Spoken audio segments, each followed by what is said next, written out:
11회차 공유해드린 무세금 올킬입니다. 함께하신 분들 모두 축하드립니다. 첫 번째 경기 도쿄베르디 대 마치다 분석 시작해보겠습니다. 도쿄베르디는 시즌 초반 조직력이 눈에 띄게 살아난 팀이다. 유스 출신 선수들을 중심으로 한 패스 플레이가 안정적으로 작동하고 있다. 조후쿠 히로시 감독 체제에서 전술적 완성도가 빠르게 올라왔다. 홈 경기에서는 점유율을 바탕으로 경기를 지배하려는 성향이 강하다.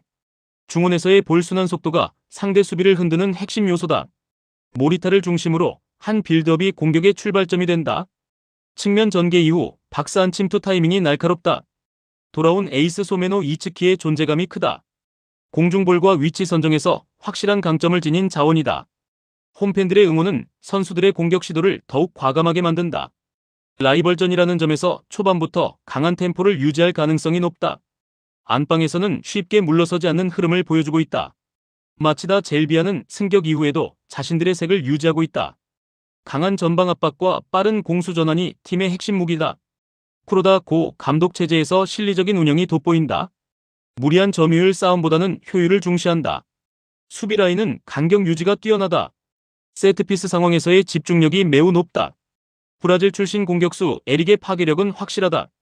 속도와 개인 기량으로 한 번의 흐름을 바꿀 수 있다. 소마 유키의 측면 움직임도 위협적이다. 원정 경기에서도 전술적 완성도가 흔들리지 않는다. 라이벌전 특유의 긴장감 속에서도 냉정함을 유지한다.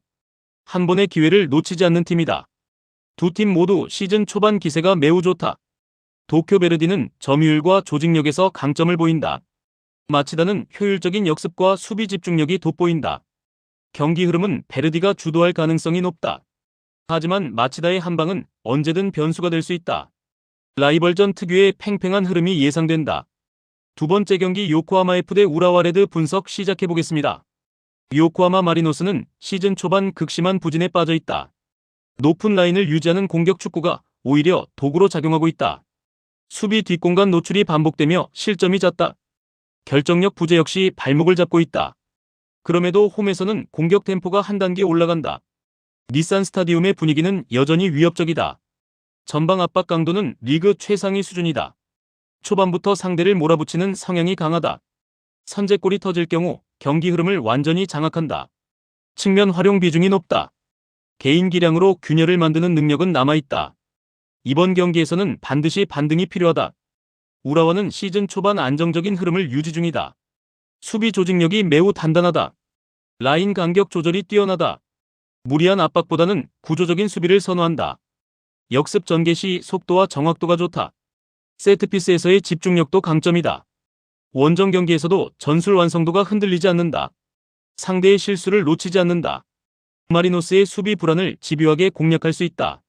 리드를 잡으면 운영 능력이 뛰어나다. 큰 흔들림 없는 경기 운영이 가능하다. 실리를 최우선으로 두는 팀이다. 마리노스는 반드시 승리가 필요한 상황이다. 우라와는 안정적인 경기 운영이 강점이다. 경기 주도권은 홈팀이 잡을 가능성이 높다. 하지만 수비 안정감은 원정팀이 앞선다. 서로 쉽게 무너지지 않는 흐름이다. 치열한 공방 끝에 균형이 유지될 가능성이 크다.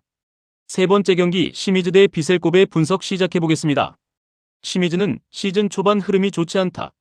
공격 전개는 빠르지만 마무리가 아쉽다. 수비 집중력 저하로 실점이 반복되고 있다. 홈에서는 공격적인 시도를 이어간다. 빠른 측면 전개를 즐겨 사용한다. 세트피스 의존도가 높다. 홈팬들의 응원은 팀의 큰 힘이다. 초반부터 적극적으로 나선다. 리드를 잡기 전까지 공격 성향이 강하다. 다만 경기 운영의 안정감은 부족하다. 강팀 상대로는 실수가 잦다. 이번 경기에서도 부담이 크다. 비셀고베는 시즌 초반 안정적인 경기력을 유지한다. 공수 밸런스가 잘 잡혀있다. 피지컬 싸움에서 강점을 보인다. 압박 강도가 높다. 원정에서도 주도권을 잡는 경우가 많다. 측면과 중앙을 고르게 활용한다. 결정력에서 우위를 점한다. 경기 운영이 성숙하다. 상대 실수를 놓치지 않는다. 수비 라인이 쉽게 흔들리지 않는다. 실리적인 운영이 가능하다. 승점 관리에 능한 팀이다. 시미즈는 홈 2점을 살려 버티려 할 것이다. 고베는 경기 흐름을 차분히 가져갈 가능성이 높다. 전력차는 분명하다. 시미즈 수비는 고베 공격을 막기 어렵다.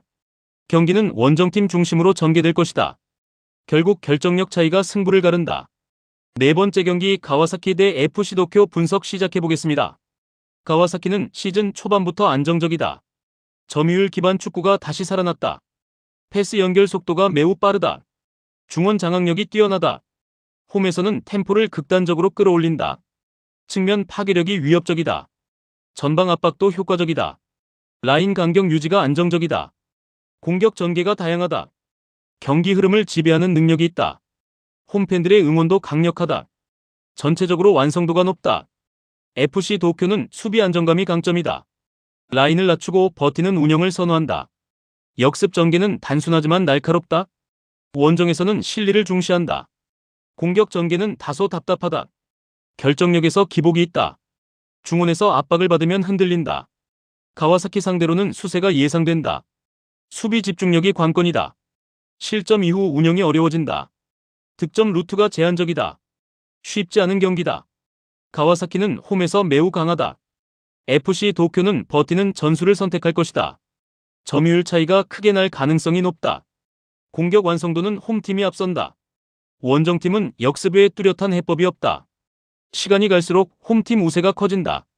다섯 번째 경기 나고야 대 나가사키 분석 시작해보겠습니다. 나고야는 시즌 초반 매우 안정적이다.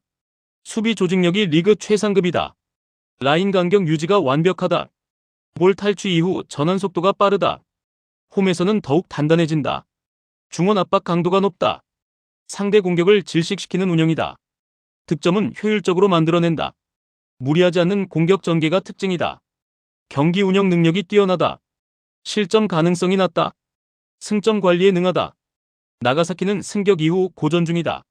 템포 차이에 적응하지 못하고 있다. 수비 압박을 받으면 실수가 잦다. 원정에서는 더욱 위축된다. 세트피스 의존도가 높다. 공격 전개가 단조롭다. 중원 싸움에서 밀릴 가능성이 크다.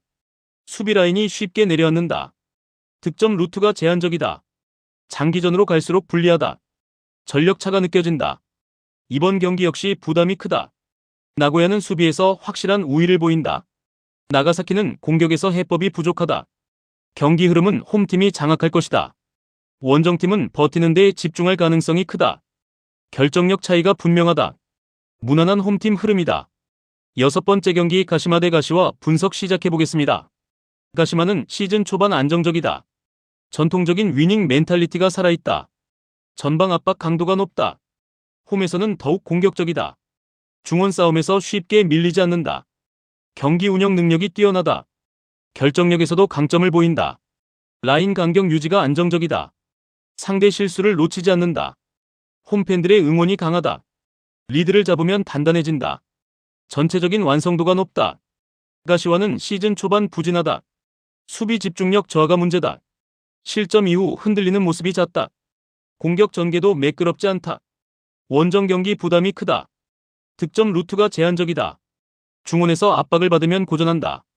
가시마 상대로는 수세가 예상된다. 역습 의존도가 높다. 경기 운영에서 불안 요소가 많다. 전력 차이가 체감된다. 쉽지 않은 원정이다. 가시마는 홈에서 매우 강하다.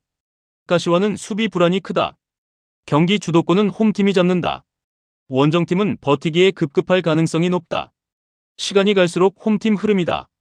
결국 힘의 차이가 드러난다.